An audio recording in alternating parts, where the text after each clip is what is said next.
সম্মানিত দর্শক, আসসালামু আলাইকুম। আমি আজকে ভাই পুঁই শাকের ভিডিও একটা ছাড়ছিলাম ভাই, আজ থেকে আপনার 12 থেকে 13 দিন আগে। আমি বলছিলাম যে কী করলে পুঁই শাকের পাতা বড় হবে এবং গাছ বড় হবে।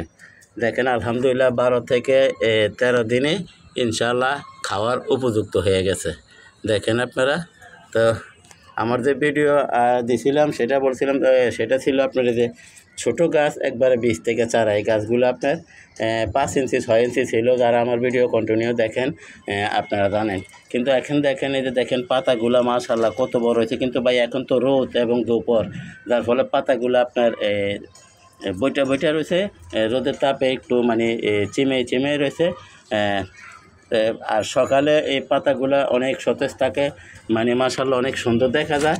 তো এই আপনারা ঠিক এইভাবে পরিচর্যা করেন। আর আমরা যে এই গোড়ার ভিতরে আমি কি দেই দেখেন, গোড়ার ভিতরে শুধু ভাতের মার দেই। গত সপ্তাহে দিয়েছিলাম, এই সপ্তাহে দেই নাই এখনও, হয়তো 2-1 দিন পরে আবার একটু ভাতের মার দেবো। যেহেতু এটা আমাদের খাওয়ানোর জিনিস, তাই আমরা এখানে আমাদের এই তরকারি খোসা পচা বা যে কোনো রকম রাসায়নিক সার কোনো কিছু দিয়ে বানাতে, তো রাসায়নিক সার তো আমার কাছে নাই। তারপরও ভাই যদি কারো কাছে থাকে আমরা না দেওয়ার চেষ্টা করবো, যেহেতু আমাদের এটা আমরা নিজস্ব খাবার জিনিস, এই জিনিসটাতে আমরা ন্যাচারালভাবে খাওয়ার চেষ্টা করব।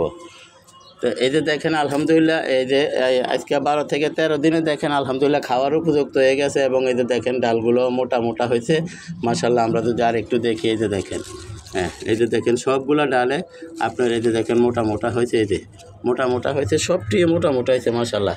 খাওয়ার উপযুক্ত হয়ে গেছে। হয়তো আর 5-7 দিন গেলে বা 10 দিন গেলে খাওয়া পুরোপুরি খাওয়া যাবে, কিন্তু আমরা এত তাড়াতাড়ি খাবো না। আমরা এটা খাওয়ার কীভাবে খাবো সেটা নিয়ে আপনাদেরকে একটা ভিডিও দেব।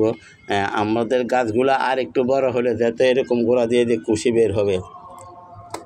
যখন আমি ভিডিও দিয়েছিলাম তখন কিন্তু এই যে গোড়াতে কোনো কুশি ছিল না। এই যে দেখেন, এই যে এখন দেখেন এই যে মোটামুটি কয়েকটা গাছে কুশি বের হইতেছে, আপনারা দেখেন, এই যে দেখেন। তো আমরা যখন এই আগাগুলো আর একটু বড় হবে, তো এই যে দেখেন এইখানেও কুশি বের হইতেছে। এই যে আমরা যদি একটু ভালোভাবে দেখিয়ে দিই, কুশি বের হইতেছে। তো এই গাছগুলো যখন আর একটু বড় হবে তখন আমরা শুধু এই যে কুশি একটা অংশ রাইখা বাকি অংশটা আমরা কাইটা নিব খাওয়ার জন্য। তাহলে আমরা তারপরও আবার এই কুশিগুলো বড় হলে আমরা খেতে পারবো। তো দয়া করে আমার চ্যানেলটা সাবস্ক্রাইব করেন এবং বেল আইকনটা বাজাই দেন, আমি যাতে এই ধরনের ভিডিওগুলো ছাড়ার সাথে সাথে আপনাদের হাতে পৌঁছে যায়, আপনারাও দেখতে পারেন, শিখতে পারেন, জানতে পারেন। এই যে দেখেন এইখানেও নতুন নতুন কুশি বেরোয়েছে। তা আমি যে পরিচর্যাটা করছি আপনারাও ঠিক এইভাবে করার চেষ্টা করবেন ইনশাআল্লাহ। তাহলে আপনারাও সবসময় আমরা খেতে পারবো।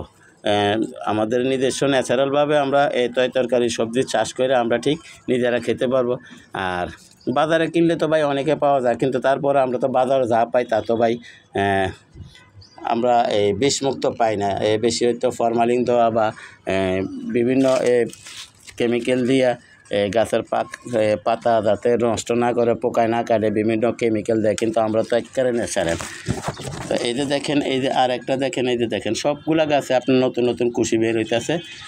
আমরা যদি দেখি মোটামুটি 2-1টা হয়তো বাকি আছে, আর সবগুলা গাছে আপনার নতুন নতুন কুশি বের হইতেছে। তো দেখেন ইনশাআল্লাহ। তো আমি যে বলছিলাম যে দেখেন আপনি 10 থেকে 15 দিন পরে ভিডিও দেবো, দেখেন। আর পাতাগুলা যে মাশাআল্লাহ কত বড় হয়েছে আলহামদুলিল্লাহ। এগুলি আপনার সকালে যদি ছাদে আসি তখন দেখা যায় যে পুরাটা একবারে গোল হয়ে একটা মানে ফুলকপির বা পাতাকপির মতো হয়ে যায়। তো সবাইকে ধন্যবাদ জানিয়ে আজকের মতো এখানে রাখি। আসসালামু আলাইকুম ওয়া রাহমাতুল্লাহি ওয়া বারাকাতুহু।